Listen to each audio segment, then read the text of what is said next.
হুজুর গাউসে পাকের একজন মুরিদ ছিল।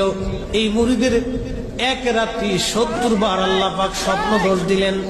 বন্ড মাজার পূজারীরা মানে তার দিন দিন তারা সীমাটা অতিক্রম করে ফেলতেছে।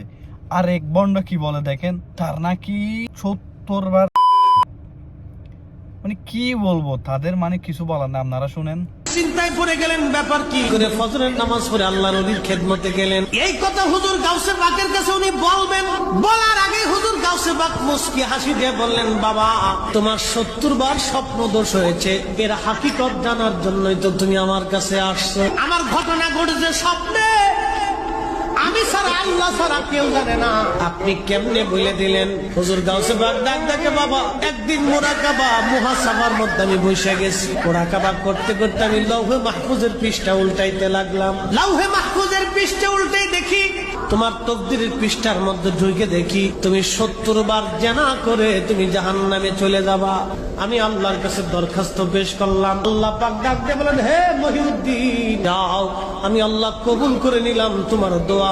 তোমার উসিলায় তোমার মুরিদকে আমি 70 বার জেনা থেকে বাঁচাইয়া আমি আল্লাহ গুনাহ থেকে মাফ করিয়া থেকে জান্নাত। মানে এগুলাকে কি করা যায় আপনাদের মতে? এগুলাকে কি করা যায় আপনারা কমেন্ট করে বলেন। মানে কি বলবো এগুলারে, এগুলা নিয়ে কই যাবো, কি বলবো? আপনারাই বলেন, আমি কিছু বলবো না ভাই, আপনারা বলেন কি করা যায় এগুলাকে।